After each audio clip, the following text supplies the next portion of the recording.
రామచంద్రాయ నమః. నమస్కారములు.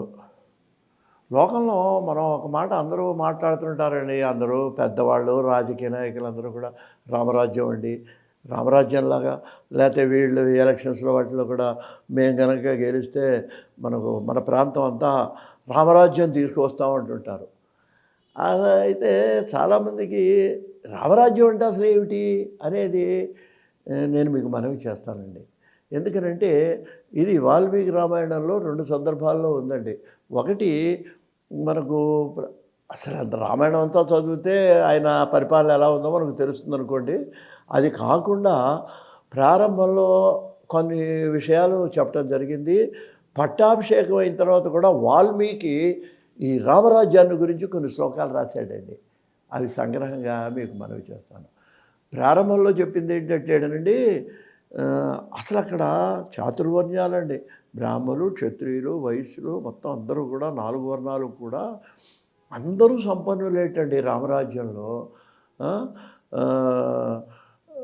నా మకుటి, నా కుండలిని అని వర్ణిస్తాడండి. మకుటం అంటే కిరీటం. మనం ఏమనుకుంటాం, రాజుగారే కిరీటం పెట్టుకోవాలి, మిగిలిన వాళ్ళందరూ పెట్టుకోకూడదు అనుకుంటాం. అదే ఉండదండి.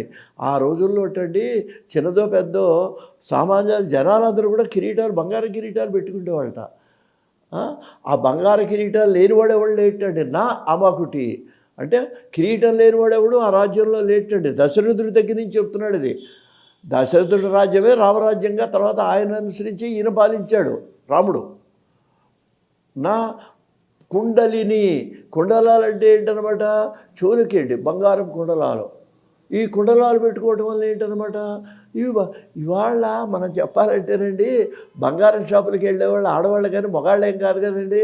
మహా కొనుక్కుంటే ఓ ఉంగరం కొనుక్కుంటాం, ఓ గొలుసు కొనుక్కుంటాం మన మగవాళ్ళం, అంతకంటే కొనుక్కోం. కానీ 16వ శతాబ్దం వరకు మీరు చూస్తే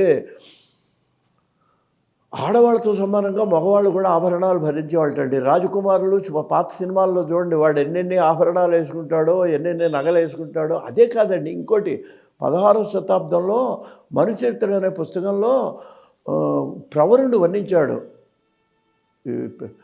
ఈయన అలసాని పెద్దన అంటాడు, తెగవారుడు వెంట్రుకలు అంటాడండి ప్రవరుడు గురించి.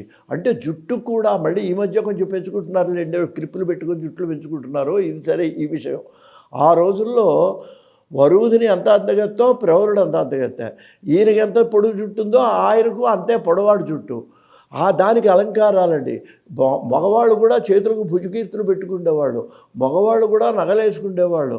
అంటే ఖర్చు వీళ్లతో సమానంగా వాళ్ళు ఖర్చు పెట్టేవాళ్ళని మనకు పూర్వం శతాబ్దాల్లో మన గ్రంథాలు చూస్తే తెలుస్తుంది. అదేవిధంగా రామరాజ్యంలో కూడా చిన్న కుండలాలు, ఏమంటే కిరీటాలు, బంగారాభరణాలు లేని వాళ్ళు ఎవ్వరూ లేరు. అంటే సామాన్య ప్రజలకు కూడా ఒంటి నిండా బంగారం ఉండేది అని మనకు ప్రారంభంలో దశరథుడి యొక్క పరిపాలన అక్కడి నుంచి వర్ణించారండి. ఇంకా చూసినట్లయితే దాంతోపాటు అసూయాద్వేషాలు లేవు. ఇది గొప్పతనం అన్నిటికంటే. బంగారం వండి ప్రతివాడికి ఉంటుంది, ప్రతివాడి కోరిక ఉంటుంది. కానీ ధర్మబద్ధంగా సంపాదించేవాడు సంపాదన, అసూయాద్వేషాలు ఉండేవి కాదు. ఎవరి పనులు వాళ్ళు చేసుకునేవాళ్ళు అని చెప్పి మనకు ప్రారంభంలో వర్ణించాడు. ఇంకా చివరికి వచ్చిన తర్వాత మళ్ళీ రామరాజ్యాన్ని గురించి వాల్మీకి అంటాడండి. ఇది పట్టాభిషేకం అయిన తర్వాత ఆయన అంటాడు, రామచంద్రమూర్తి కోసల రాజ్యంలో ఎన్నో యజ్ఞాలు నిర్వహించాటండి. ఎందుకని యజ్ఞాలు నిర్వహించాడు అంటే, యజ్ఞం వల్లనే పంటలు బాగా పండుతాయి. మనకు యజ్ఞం వల్ల దేవతలు అండి హవిస్సులు స్వీకరిస్తారు. హవిస్సులు స్వీకరిస్తే వాళ్ళు సకాలంలో వర్షాలు కురవడం, లేదా అకాలంలో వర్షాల గురించి ఉన్న పంట కొట్టుకుపోవడం, అసలు లేకపోతే వర్షం లేక ఎండిపోవడం, ఈ రెండు కూడా అతివృష్టి అనావృష్టి అంటారు. దీనికి కారణం ఏంటంటే యజ్ఞము. యజ్ఞం అంటే ఈ యజ్ఞమే కాదండి, భగవద్గీతలో యజ్ఞం చెప్పాడు. ఏంటంటే అసూయాద్వేషాలు లేకపోవటం, సమస్త మానవుల యందు భగవంతుడు ఇవి కూడా యజ్ఞాలే.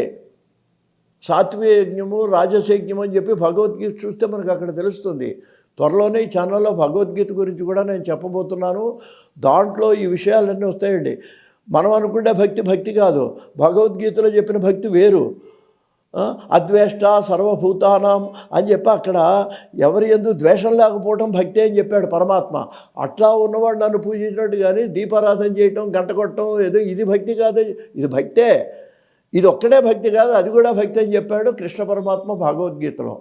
అలాగా ఇప్పుడు మనకి ఇక్కడ గమనించాల్సింది ఏంటంటేనండి, యజ్ఞాల వల్ల పంటలు బాగా పడ్డేవి. ఇది రామచంద్రమూర్తి ఎన్నో యజ్ఞాలు చేశాటండి రామరాజ్యంలో, ఒక పాయింట్ అది. ఇక రెండోది ఏంటంటే నా సర్వదేవన్విధవాహ నచ వ్యాళకృతం భయం. రామరాజ్యంలోటండి స్త్రీలకు వైధవ్యం లేదు, స్త్రీలకు భర్తలు పోవటం అనేది లేదు. ఇది విధవా స్త్రీలు అసలు లేటండి ఆయన రాజ్యంలో. అలాగే నవ్యాళకృతం భయం, పాములు జంతువులు రావటం, ఏ పాము వస్తే మరణం వచ్చేస్తుంది. అందువల్ల అటువంటి పాముల వల్ల భయం లేదుట, స్త్రీలకు వైధవ్యం లేదుట. నిర్దస్యురభవర్లోకే నా అనార్థం కసిదస్సుతు. దొంగల భయం లేదుటండి, ఏదైనా వస్తువు పెట్టుకుంటే దొంగలు పట్టుకుపోతారేమో అని భయం లేదండి. ఇంకా ఏంటంటే ఇది చాలా ముఖ్యమైనదండి. నచస్మ వృద్ధాం బాలానాం ప్రేతకర్మాణి కుర్వతే. పెద్దవాడు పిల్లలకి ప్రేతకర్మ చేయటం అండి ఇవాళ జరుగుతున్నాయి చాలా చోట్ల. అంటే అనేక రకాల జబ్బుల వల్ల వాటి వల్ల మరణిస్తున్నారు. అటువంటి పరిస్థితి రామరాజ్యంలో లేదు అని వాల్మీకి వర్ణించడం జరిగిందండి. అంటే పెద్దవాళ్ళు బతుకున్నాక కళ్ళ ముందు పిల్లలు మరణించేటువంటి పరిస్థితి ఆ రాజ్యంలో లేదుటండి. ఇంకా ఏంటంటే ప్రజలందరూ కూడా ఆసన్ వర్ష సహస్రాన్ని తథా పుత్ర సహస్రియ. రాముడే 11,000 సంవత్సరాలు పరిపాలించాడు. జనాలు కూడా అలాగే ఆయనతో సమానంగా వీళ్ళు దీర్ఘాయుష్మంతులై చక్కగా ఆయురారోగ్యాలతో ఒక ఆయుర్దాయం ఉంటే చాలదండి. మంచంలో పడి ఎన్నేళ్ళు బతికితే ఏంటి, ఆయుర్దాయంతో పాటు ఆరోగ్యం కూడా కావాలి. అటువంటి ఆరోగ్యంతో ఆయుర్దాయంతో వాళ్ళు చక్కగా ఉన్నారు. రామభూతం జగదభూత్ రామే రాజ్యం ప్రశస్యతి. అందరూ కూడా రామచంద్రుడిని మెచ్చుకుంటూ ఎంతో సంతోషంగా గడిపారు అని చెప్పి వర్ణించాడు. ఇంకొక విషయం చెప్తానండి. బ్రాహ్మణా క్షత్రియా వైశ్యా శూద్రా లోభ వివర్జితా స్వకర్మసు ప్రవర్తంతే తుష్టా సర్వైవ కర్మభి. ఇదండి చాలా ముఖ్యమైనది. బ్రహ్మక్షత్రియ వయస్సులందరూ కూడా ఎవరి కర్మలు ఎవరి వర్ణాలకే ఎవరి కర్మలకు. ఇవాళంతా మనం ఏదో రిజర్వేషన్ తీసుకుంటున్నారండి. ఏంటి క్యాస్ట్ సర్టిఫికేట్ తీసుకుంటున్నావు.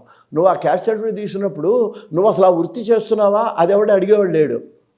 నువ్వు అసలు ఆ వృత్తి చేస్తున్నప్పుడు కదా నీకు ఆ క్యాస్ట్ సర్టిఫికేట్ ఆ రిజర్వేషన్ ఇవ్వాలి. నువ్వేమో ఎక్కడో ధనవంతుడైపోయి నువ్వు ఒక ఆఫీసర్ యొక్క కుర్రాడివి, కానీ ఆ వృత్తిని బట్టి నువ్వు క్యాస్ట్ సర్టిఫికేట్ తీసుకున్నావు. అసలు ఇది ఎంతవరకు న్యాయం? నీకు వృత్తిని గురించి నీ సర్టిఫికేట్ నీకు ఉపయోగించుకోవాలంటే నువ్వు ఆ వృత్తి చేస్తూ ఉండాలి. ఆ రోజుల్లో రామరాజ్యంలో ఆ వృత్తులు చేశారండి. ఎవరు ఆ వృత్తులు చేశారు? ఎవరి వృత్తులు వాళ్ళు చేశారు. ఎందుకని అలా చేయగలిగారంటే లోభం అంటే దురాశ అండి. ఇప్పుడు వాడు బ్రాహ్మణుడు ఏదో డబ్బులు అవుతాయి డ్రై క్లీనింగ్ షాప్ పెడితే అదేంటి ఏదో డబ్బు సంపాదించేయాలి లేదా ఇంకో వ్యాపారం చేయాలి. ఇలా ఏంటి అన్ని వర్ణాల వాళ్ళు అన్ని వ్యాపారాలు చేస్తున్నారు. ఇది ఇప్పుడు మనం ప్రస్తుతం జరిగేది. ఇది మనం రామరాజ్యం తెస్తామంటున్నాం. ఆ రోజుల్లో ఏం జరిగిందిట, ఎవరి వృత్తి వాళ్ళది. మొన్నటి వరకు ఆంగ్లేయుల పాలనలో కూడా ఉందండి. కుమ్మరులు కొండలు చేసేవాళ్ళు, స్వర్ణకారుడు అలాగా క్షురకుడేమో క్షురకర్మ చేసి ఆ పల్లెటూళ్ళలో అసలు డబ్బుతో రూపాయితో పని లేదండి, ధాన్యంతోనే మొత్తం నడిచిపోయేది. అక్కడ కూరగాయలు ఇవ్వాలంటే ఇంత జొన్నలు ఇస్తే కూరగాయలు ఇచ్చేవాళ్ళు వాళ్ళు. నాకు తెలుసు, నా చిన్నప్పుడు నేను చూశాను. నా చిన్నప్పుడు వెళ్ళి మా పల్లెటూళ్ళలో ఇన్ని జొన్నలు తీసుకెళ్తే ఇంత పకోడీ ఇచ్చేవాళ్ళు.